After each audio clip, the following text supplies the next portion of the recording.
નમસ્કાર વિદ્યાર્થી મિત્રો, કેમ છો બધા? મજામાં ને? તો ચાલો જો વિદ્યાર્થી મિત્રો, આ અમારી મનગમતી ચેનલ મેથ્સ ઓનલાઈન સ્ટડી ની અંદર તમારું હાર્દિક સ્વાગત કરું છું. જો તમને કાંઈ પ્રશ્ન ન સમજાય તો જરૂરથી કોમેન્ટ કરજો અને અમારી ચેનલને સબસ્ક્રાઇબ પણ જરૂરથી કરજો. ચાલો તો જો આગળના વિડીયોમાં તમને પ્રશ્ન નંબર 1 ના 1 થી 5 દાખલા શીખવાડેલા છે, 4 દાખલા. અત્યારે આપણે પ્રશ્ન નંબર 5 જોવાનો છે. તો ચાલો એની અંદર સરવાળો કરો. આગળ આપણે જોયું હતું સરવાળા કરવામાં મેં તમને નિશાનીઓની છે ગુણાકાર કરતા જે જવાબ મળે એ રીત પણ શીખવાડેલી છે. હવે આગળ આની અંદર સરવાળો કરવા માટે સૌપ્રથમ આપણે છેદ સરખા કરવાના હોય છે. તો 19 અને 57 નો લસા લેવાથી છેદ સરખા થાય છે. નો લસા કેટલો થાય છે? આ બંનેનો લસા 57 થાય છે. આ બંને સંખ્યાનો લસા આપણને ખબર છે 57 મળે છે. તો 57 કરવા માટે છેદને ગુણાકાર કેટલા સાથે કરશું? 19 તેરી 57 વત્તા -2 57 ને કેટલા સાથે ગુણવાથી 57 આવે? 1 સાથે. 8 તેરી 24 8 તેરી 24 વત્તા -2 એકા 2 અને છેદમાં 57.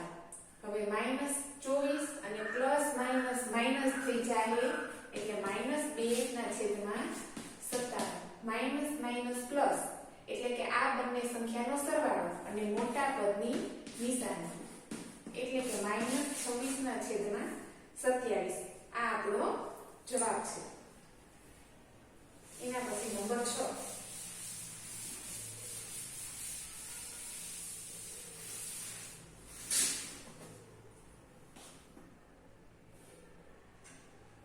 નંબર 6 એની રકમ છે -2 ના છેદમાં 3 પ્લસ 0. જો વિદ્યાર્થી મિત્રો, આ ખૂબ સરળ દાખલો છે. આ શૂન્ય છે એ તટસ્થ સંખ્યા છે.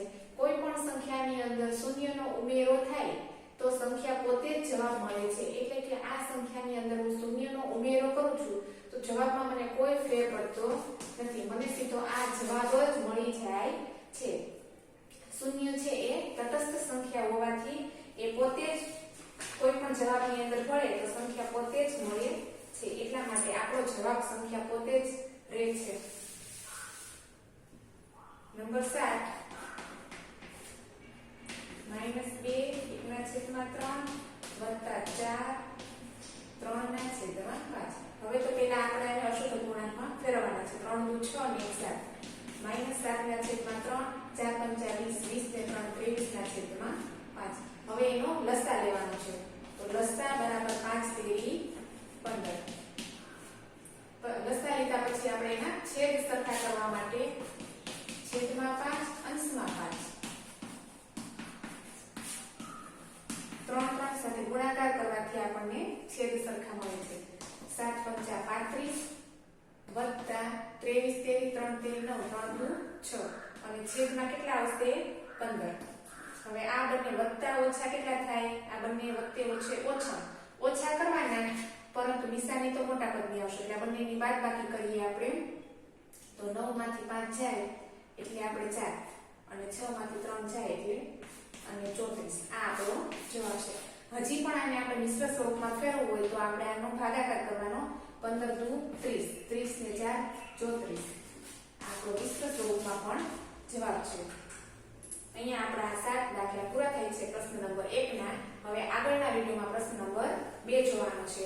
અમારી ચેનલને લાઈક કરો, શેર કરો અને સબસ્ક્રાઇબ જરૂરથી કરો. ન સમજાય તો કોમેન્ટ પણ જરૂરથી કરો.